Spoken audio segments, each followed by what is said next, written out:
But our first speaker here this morning and after the break, Robert Newcombe is going to talk more about integration of AI into some of your on-farm practices and farm management and that sort of stuff.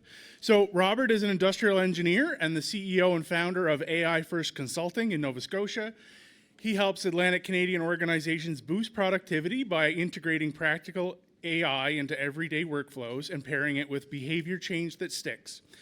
He's presented at a number of events in the area in recent past, including the Food Island Partnership's Food Forward Conference, which is where I heard about Robert. He's worked for many manufacturers and food processors, including Eden Valley Poultry, Notel, Cherubini, and the Station Food Hub to improve processes and integrate AI. Robert's approach blends lean fundamentals with modern AI tools to reduce waste, increase productivity, and free people to work on higher value work. So, welcome, Robert, and we're glad to have you. All right. Thanks, Ryan, for having me, and thanks everyone for being here. I'm excited to talk about agriculture. My background is in agriculture. I actually grew up on a dairy and poultry farm. All right. Just give me one moment here.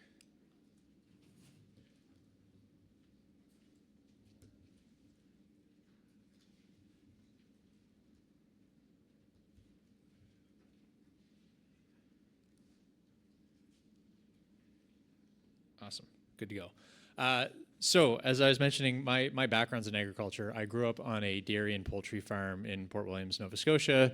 10th generation farmer, or I would be if I didn't go down this AI path. So I'm still connected to my folks at home. Brother's still on the farm. And so any chance I can do to talk about AI and agriculture, I jump all over it. I'm going to do a very quick activity to start here. So if everyone doesn't mind, and if you're able, can everyone just stand up? This works a lot better when you didn't already go to break, but I appreciate it anyway. So look around you. I don't know how many folks are in this room. It seems like quite a few, over 100 at least. If you have not used any AI tools like ChatGPT, Copilot, Claude, Gemini, please sit down. All right, take a look around. This is everyone that is using or has used AI before. All right, sit down if you haven't used any of those AI tools. Well, just wait. If you haven't used any AI tools in the last month. All right, a few more sit it. Who hasn't used an AI tool this week? Who hasn't used an AI tool today? All right. This is turning into a competition, so stay standing. Who hasn't used an AI tool in the last hour? All right, you guys are busy over the break then, I guess. All right, that's good, thanks. It's funny, I try to do this little activity every time I'm speaking, and if we did this an hour or a year ago, we probably would have seen half of the people sit down. And it's just going to show that there is no getting away from AI. It's here, it's not a flash in the pan, it's not a blip, it's here to stay, and it's changing all industries. Not just knowledge work, but agriculture and everything in between. So I'm excited to share some tips and tricks today, how you might be able to apply it back in your operations, business, farm, whatever it might be. Another quick activity. You can stay seated for this one though. Raise your hand when you think you can finish this maze. All right, 1, 2, 5, there we go. All right, so I think that's about half. All right, most folks, I think, got it. Is that your answer? Give or take? It's so tough trying to use your finger and look at a screen. You get lost easily. Did anyone have another answer other than that? That should be the best way to get through without any backtracking. Did anyone try to go around the maze? No? Anyone go right through it? Probably not. I was at a corn maze this fall, and my 4-year-old son, he didn't care. He went right through it. So why is it that everyone followed the same path through the maze?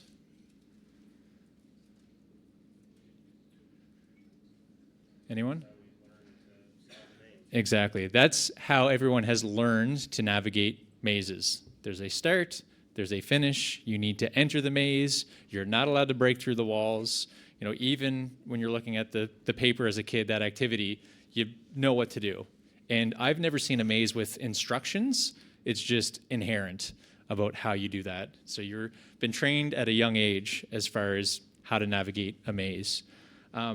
The same goes with work. You know, there's a lot of assumptions, a lot of constraints, a lot of ways that we do things just because they have been done that way for decades. And now with new technology, it is a great opportunity to reflect back on your activities, your work, and say, is this the best way to do it? Or are there other approaches that we can use? And AI especially has opened up so many more avenues as far as rethinking and improving your work. And I like to use a tool or a framework called first principles thinking. And first principles thinking is looking at any problem that you want to solve or any process that you want to improve, and you break it down by challenging and questioning all of your assumptions. Yeah, you may have heard of the 5 why exercise, or like thinking like a toddler, like a 2-year-old, just keeping asking why. Why do we do it this way? Why? And you'll try to get down to that root cause. So you challenge all of those assumptions. And you break it down into the fundamental pieces, the core truths that are physics that cannot be disrupted, and then you create a new solution from the ground up. It's a very challenging, different type of thinking. Some people do it very easily and creatively, but there's a lot that can be done from going through this process. So you can see here this GIF of SpaceX rocket ship. And this device is called Mechazilla. So it's actually catching the rocket booster. And what they did at SpaceX is they used first principles thinking, and they said, you know, why are rockets so expensive? And there's lots of reasons why they are, especially if you're running it through a government program like NASA. And one of the big things they saw was the rocket boosters are dropped in the middle of the ocean and they sink to the bottom of the ocean floor. They say, well, why do we need to do that? Why can't we build a contraption and design our rockets to be actually caught and then reused? So they looked at the entire process of rocket building and said, let's go back to first principles and think how we can redesign this from the ground up, making it more cost-effective, more productive, and now SpaceX is a very, very profitable company. So this is an AI-generated video. Can you tell why? If I was in a room with not farmers, they would not be able to, they would not hear the laughter. Where's the milk going? Nowhere. So this was, I was one prompt, one sentence, generate a video of a robotic milker, and you can see the detail of the cow, the barn, and everything else looks actually quite good, very realistic. And the tools have gotten so much better that I don't think this flaw would have happened. I did this back in the fall. But the reason I show this is, you know, jobs are changing. I grew up on the dairy farm, and we were milking at 3 p.m. and 3 a.m. So you have to get your 12-hour cycles in. And, you know, every Thursday morning when I was in high school in the summer, in my first couple of years of university, I'd be up in the dairy barn at 3 a.m. milking cows. That may have kind of changed my route to go to engineering and then take my MBA. But one of my courses at the MBA program at St. Mary's was to do a business case and a consulting case with a company. So I was talking to Dad on the farm, and I said, is there anything on the farm that you're looking to investigate, like build a business case about? And he said, well, we're thinking about doing robotic milkers. So it'd be nice to kind of go through the numbers and see the costs and how to set it up and what the productivity gains might be. So I went through all the analysis, the spreadsheets, everything else, and I basically said, look, Dad, it's basically a break even. It's going to cost a few $100,000 to bring in these robots, set things up. You're going to get some productivity gains. You're going to get some increase in milk just because the cows are going to go there more often. So I went through all the numbers, and I said, you know, it's basically a wash. Your money's better deployed elsewhere on the farm. And he said, that's okay. We're going to go forward with it anyway. I was like, you asked me to go through all these numbers, and I told you it's basically a wash. I think it was a 15-year payback period. And he said, well, it's more than just the money. It's about our staff and our people, and they don't want to be up in the barn at 3 a.m. in the morning. There's a lot better, more value-add activities they can do, and we want to be able to retain our employees, and we want to be able to attract more employees. So it's more than just the money.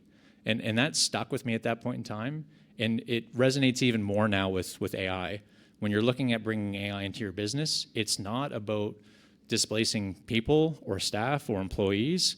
It's getting them to focus on more value-add activities, what they can do, make the work easier and better and smoother for them. And it's interesting because there's one primary milker at the farm, and if she was attached to the task of milking cows, that has changed a lot over the last 50 years. You can imagine you're first milking it by hand into a bucket, then you have the pneumatic milkers, you're taking it to the cow in the tie stalls, then we have parlors where the cows are coming in and you quickly hook them up, and now it's robotics where there's no people involved at all. It's just an arm connecting everything as far as the activity of milking goes. So just like what we're seeing in a lot of other businesses, the tasks are changing, the activities, the technology is changing, but the core goal and what you're trying to accomplish, you still need people for that. So this is a good reminder that your goal is not to just do your job, follow the instructions, the SOPs, exactly how it's laid out, but it's continuously look at and improve your job. The most dangerous phrase in the language is we've always done it this way. And I find in the agriculture space, most folks are very good at continuous improvement and continuous thinking. It's kind of what led me down this path, but it's important to always be challenging what you're doing and how you're approaching your work. So when we talk about AI, when I'm talking about AI, I mean generative AI. So it's tools like ChatGPT, like Microsoft Copilot, like Google Gemini. And where we focus is if there's work that you have on the farm or in your business that we'll call drudgery, the tasks that you really don't like to do, the tasks that take up your energy, that you always try to avoid. I know most folks in the farming space don't do it so they can fill out forms and be on a computer. That's the exact opposite of what you enjoy to do. You want to be out in the field, outside, out on the farm. So it's a great opportunity to all those administrative activities to leverage AI to help. And the first example we have is drafting. Basically, you can write anything from scratch, improve any type of writing with ChatGPT. So for an example, I was running this through ChatGPT for some examples. I was terrified to try to do any live demos with the technology and internet and stuff. So I took some screenshots here. And this is a very simple prompt you'll see on the top right. I run a potato farm on PEI. That's obviously not true, but for the demo. And I said, draft all the policies that are required for my business. Now this is a very, what I'll call a lazy prompt. I could be a lot more specific. I could have a lot more context, but I just gave it 2 sentences and it went away and thought for close to 4 minutes here. And it gave me a list of policies and filled out policies that I could use on my farm. So it gives me a little bit of a warning here, some of these legal wrinkles it says. And then we have a list of 17. So specific to PEI, whatever is legal, the regulatory core, we see OHS, different policies here, and then the Canada Gap Ready, the core written practices for most potato farms need. And then it went through and actually wrote out templates for all of these policies. This took me 2 seconds to write the prompt. I could go grab a coffee, come back, and it's all done. So you can see a lot of different placeholders here that I'd have to go and review and fill out. Like it's not going to be 100% done. I still need to review it and tweak it and edit it for my farm. But otherwise, you can imagine trying to stare at a blank piece of paper, writing a policy where this is not your day-to-day job, makes things a lot easier and efficient. So next we have reading. AI is very good at understanding long and complex text. The biggest use case that we see in our organizations is meeting transcriptions. So if you're having a meeting, it could be a virtual meeting on Teams or Zoom, or even if you're having an in-person stand-up at the farm. You put your phone in the middle of the table, everyone talks, it records it, then you upload those notes into ChatGPT and just say, what are the action items, the decisions, the summary from this meeting?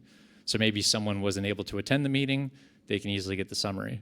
Or maybe instead of having to remember all your tasks for the day, you have it written up by ChatGPT, and then you can quickly text or email that to everyone. So there's a lot of use cases here for like summarizing information. So meeting transcriptions is a big one. Another one, how many people have checked off terms and conditions and never actually read them? Of course, I never read them, and I always check them off. But what I started to do now is I'll actually copy and paste those terms and conditions and put them into ChatGPT. And I'll say, are there any red flags here? Anything I should be concerned about? Or like, what happens with my data when I'm using this tool? Something I would never even think of before, I can now get ChatGPT to quickly review that and give me a list of things. So some other examples. I'm from Halifax, or currently live just outside Halifax, and they just released the provincial budget earlier this week. And there's lots of cuts and lots of things that we're talking about, and I don't know who has time to read through it from beginning to end, but I just copied and pasted the link, and I said, as a potato farmer in Nova Scotia, what do I need to know about the provincial budget? So I'm giving it a little bit of context about who I am and what I'm looking for. It went through the website, read the entire thing, and then summarized it specifically for me. So things that you would have never read before, now you're like, oh, maybe this would be interesting and valuable, and I can just put it into ChatGPT and get a minute-long summary. Next, we have upcycling. So this is reworking information into new formats. I'm sure a lot of folks here have data in one system that you're trying to put into another system or another document or spreadsheet. And if you have to rekey information and do that manually, that's something that AI can help with.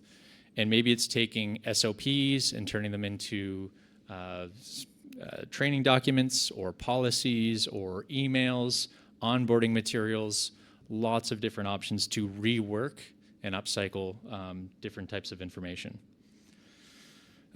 So one thing that you might have is data on spraying.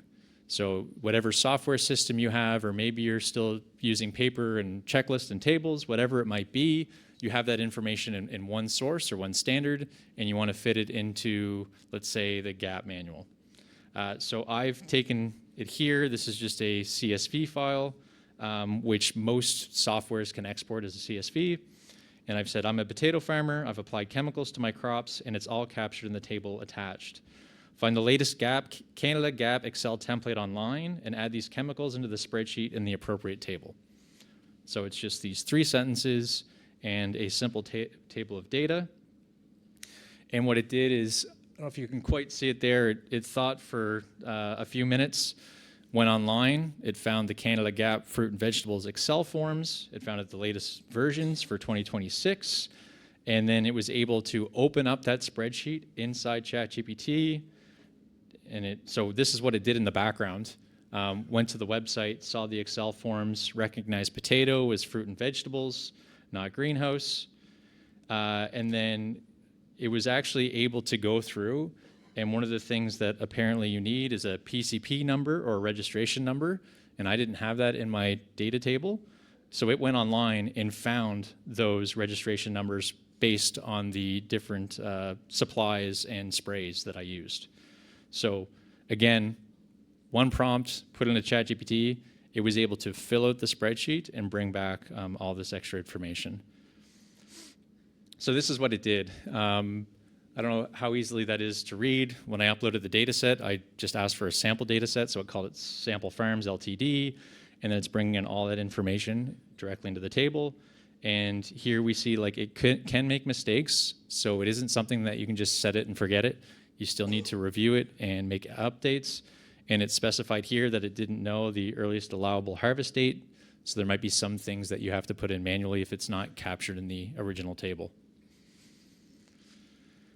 Next, we have designing. So this could just be for visuals around the farm. This was a simple prompt, create a visual for visitor signage that PPE is required for a potato farm, and that image is 100% AI generated, and it took a few seconds. So if you've used image generation like over a year ago, it was pretty garbage, especially if you wanted to do text in the image. Like it would always misspell text. Just within the last few months, it's gotten a lot better with those things. So, if I want to be more specific about what's in the image, what to be captured, what specific types of PPE, then I could just put that in, and then it would come back with an image for me. So the more description you can give, the better that image is going to match what you're hoping for. Next, we have gathering. So this is collecting information from multiple sources.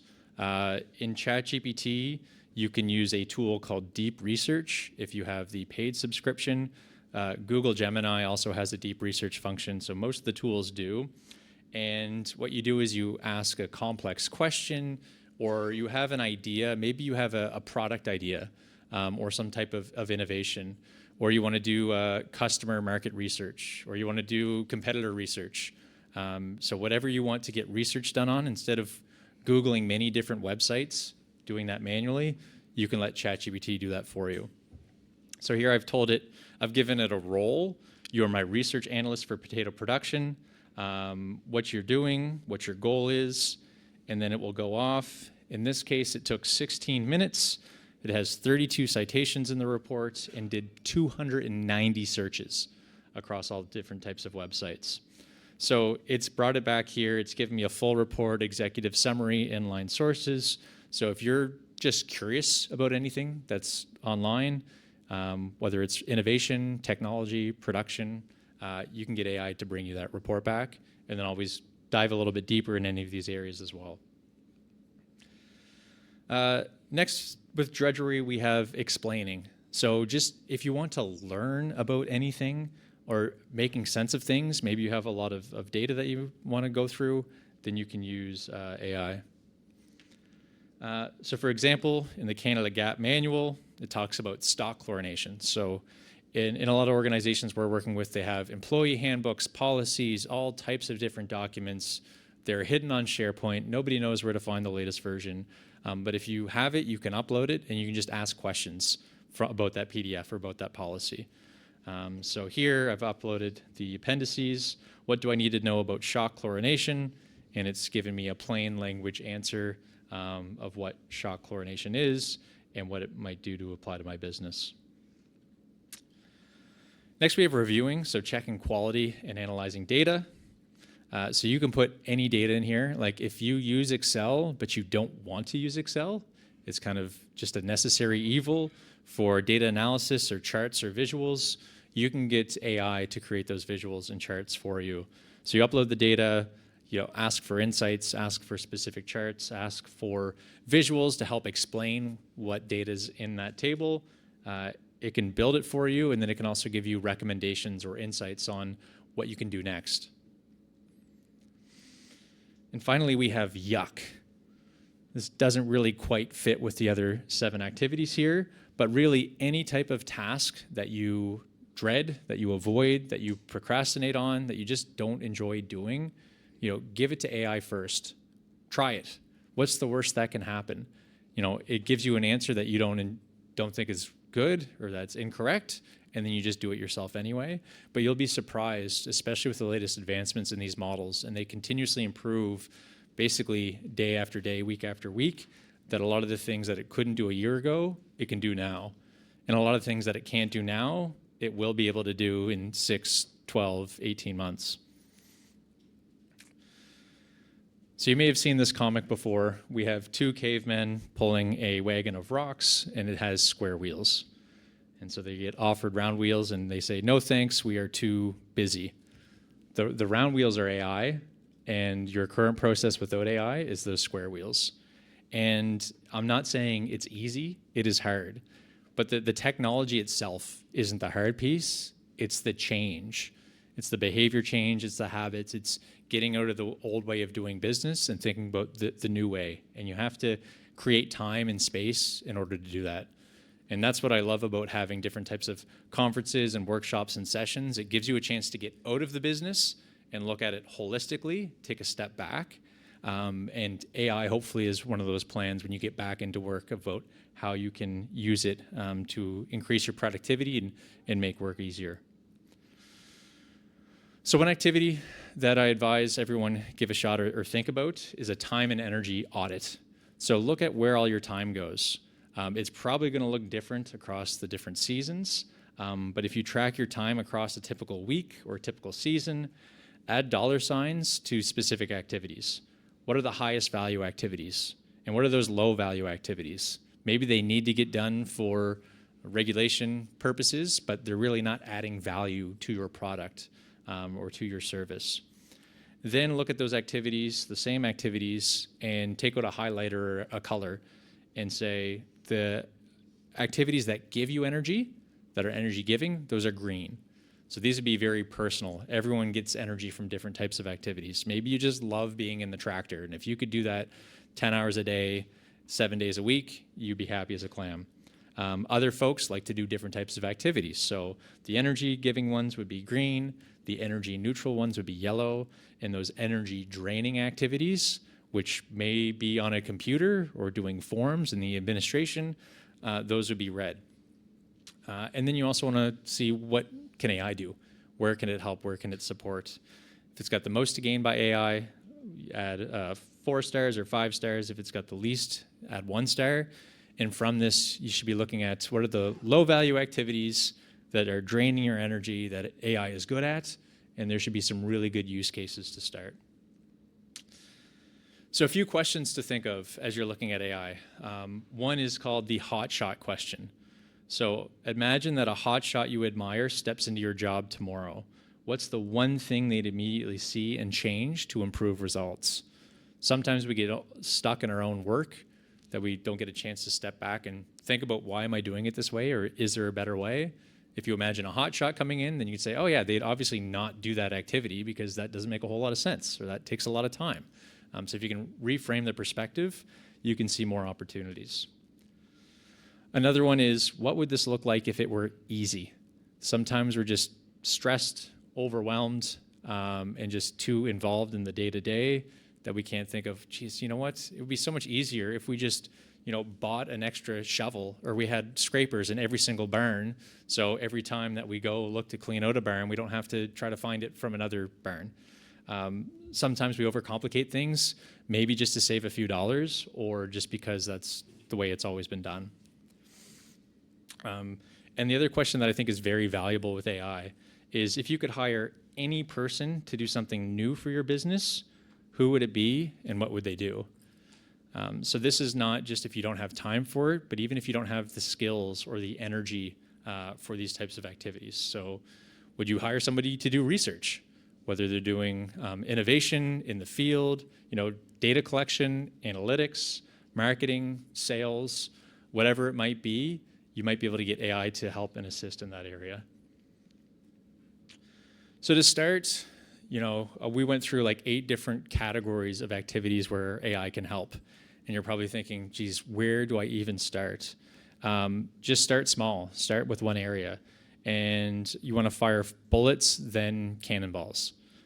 So first, you fire bullets. These are the low-cost, low-risk, low-distraction experiments to figure out what will work, especially if you're new to AI and are trying different things, and you're basically throwing it against the wall and seeing what sticks. Do these low cost, low risk, low distraction, and then figure out what works. And you say, oh geez, this works extremely well. It's very easy. It's going to save us a lot of time and money and energy. Then you can fire a cannonball. Then you can put more time, more money, more resources into it to have a better solution. And this is a reminder that this is the worst AI you will use. It's only getting better and better. It may slow down at some point in time. It may plateau, but it's not getting any worse. It continues to get better and better over time. And in reality, we like to think these changes are linear, but they're exponential.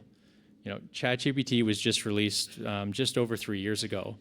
And when it first came out, it was really cool, really exciting, but it was awful. Like the things that you try to get it to do. My first aha moment, I was working with School Sport Nova Scotia, and I wanted to get a list of all of the middle and high schools in the province and line them up with a county. And that list didn't exist, or at least I couldn't find that list, so I was going to have to do that manually. And then with ChatGPT, I said, here's a list of schools, match them to the county, and it actually got like 20% of it wrong back then because it wasn't connected to the internet. But now it could do that task in a breeze. So things that would have taken hours for people to do can now be minutes with this technology.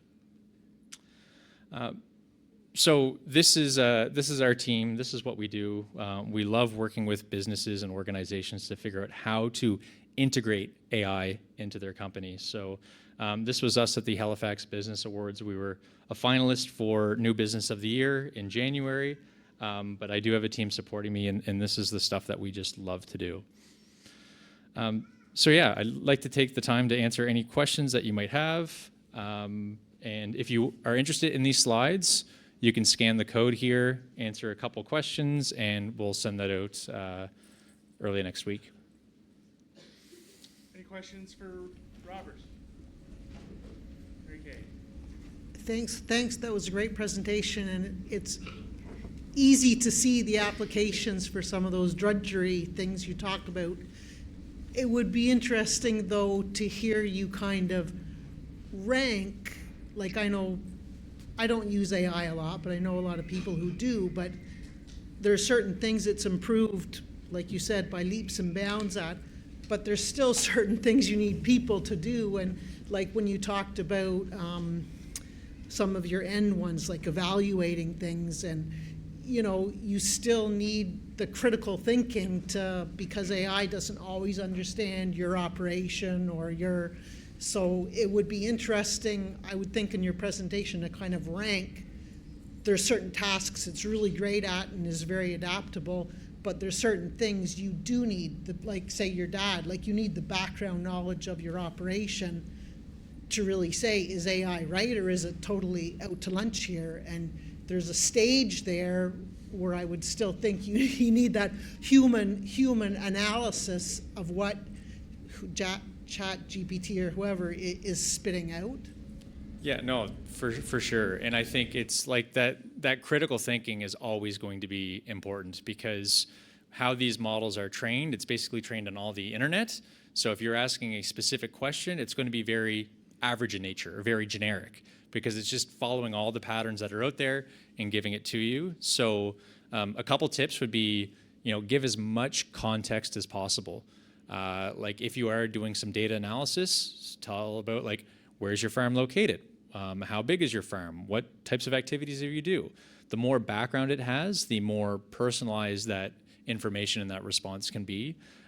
So you don't need to share all of the personal identifiable information. Like I would keep it anonymous, but there's still a lot of context that you can share that'll help those answers. And I'll just say, like, these systems continue to get better and better. So still always have a human in the loop. Basically, don't take it for granted and just don't send it off, whatever that output is. But it is making things a lot easier and quicker to do many different types of activities. And it's always changing too. So if I had a ranked list of activities that AI can do 6 months ago, it's different than what it can do today. Other questions? Yep.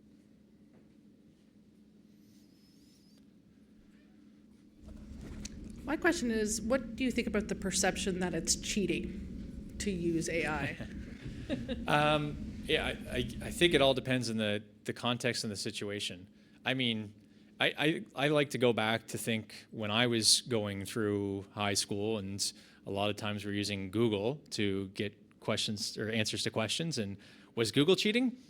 No. And does it look like cheating now? Not at all. So I think it's kind of the behaviors and people kind of catching up to the change. But I would say, like, there are some times that you just don't want to use AI or you shouldn't use AI. And that's more from a learning perspective. Like if you're going through university or school and you say you need to write a paper and you tell ChatGPT to write the paper for you and then you take it and hand it in, like that's cheating. If that's against the rules, that's obviously cheating. In work, what does cheating look like? Like, I think we're all in this together to be more productive, to get more done in less time, to make work easier. Then it's just kind of personal perception. Like if I put an email and run an email through AI and then send it to a colleague, then it doesn't sound like me, it sounds like AI. That maybe isn't cheating, but maybe isn't the best approach either for specific tasks. So I think people are coming along. I think it seemed more like cheating a year ago than it does today, and it's going to seem even less like cheating a year from now. But I do think it does depend on the situation and when you're using it and how you're using it too. I'm obviously a little biased as well. Okay. Question in the back. Don't know if you can hear me okay. Yeah. Yep. Not so much business related, Robert, but just a concern from a parent point of view. So my son is seeking work on the island. He must have written 45 application letters for jobs, had not a single response. He typed a letter out using Copilot and got an immediate response.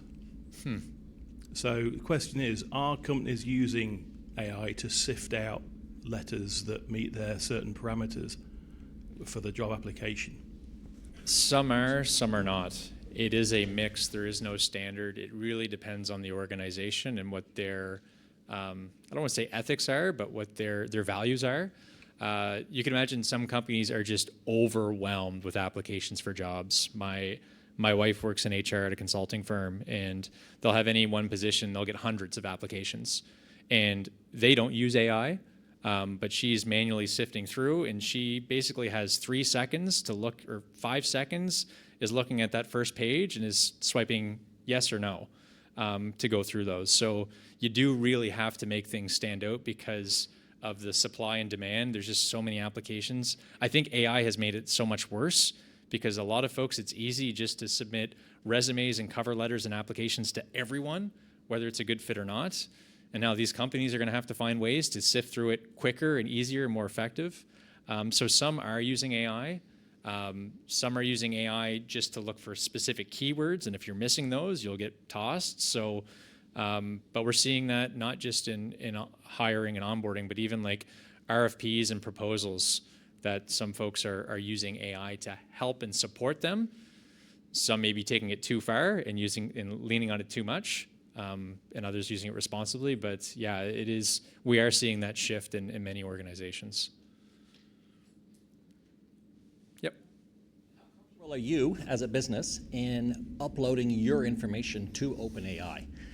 You're putting a lot of potentially personal information in there. If it got into the wrong hands, if OpenAI got hacked, they'd have a lot of information if you were a regular user. Yep. They said you can create good master prompts, but are you continuously making good master prompts, or are you hoping some of it stays in there? Some of it will, obviously. So I'm not quite sure exactly what you mean by the master prompts and training the data. But what our premise is in our business and with the companies we work with is do not put any confidential private information into ChatGPT that you wouldn't want to get leaked or hacked. So no financials, generally like no employee data, personal identifiable information. But if you already have that stuff online somewhere on a website, it's already gone through the model, it's already been trained on it likely. So I wouldn't be concerned there. We use Microsoft Copilot. So any type of like business information that we would share, we are 100% comfortable using Copilot. Because if you're sharing it on OneDrive or SharePoint or sending it by email, it's the same security in Microsoft's tenant, whether using Copilot or OneDrive. So we are using a few different tools. The secure business stuff that we aren't comfortable sharing with ChatGPT, we're using Copilot.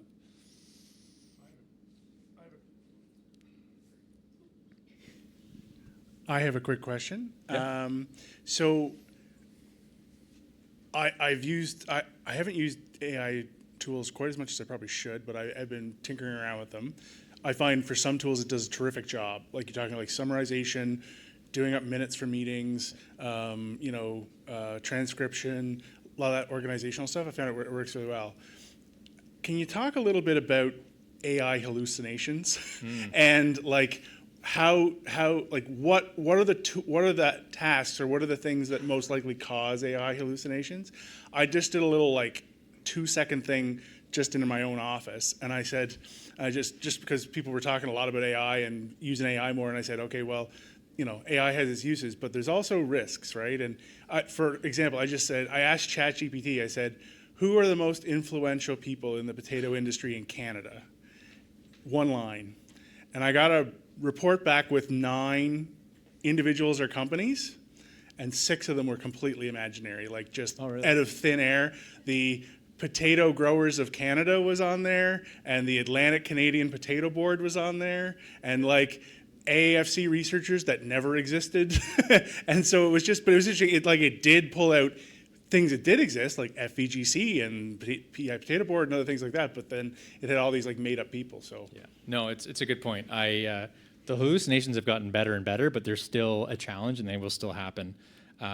So I have ChatGPT open here. The first thing I recommend for folks is this model selection is really important.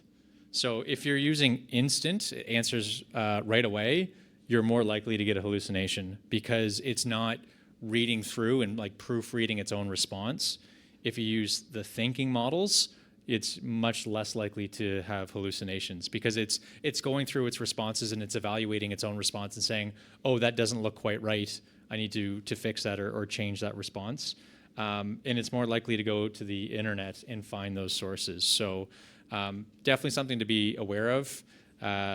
If like for any types of report that you want to make sure there's fewer hallucinations, ask ChatGPT, cite your sources. Like, where are you getting that information? And that's actually going to encourage it to go online, find it in real time, and provide it back as proof. Not saying that's going to eliminate all hallucinations entirely, because it could go to a website, read something, that something it reads might be from social media, might not be correct, or it might be misinterpreting it when it's bringing it back into the response. But use the thinking models, ask for sources, ask for citations, and that's going to help with that hallucination problem. last question.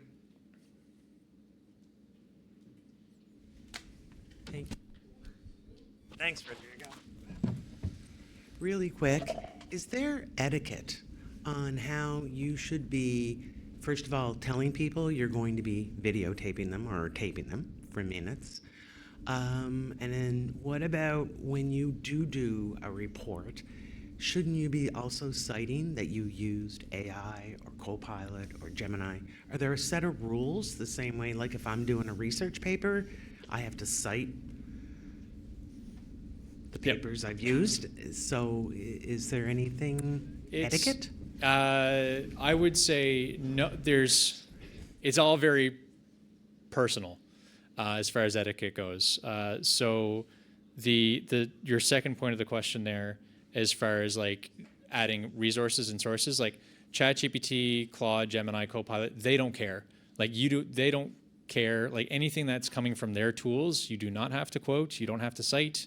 If you come up with $1 million idea from these tools, they're not going to follow up with you and try to get their cut of it. Like anything that comes out of it is yours to use. But depending on the organizations and stuff, everyone has their own different policy with the organizations we work with.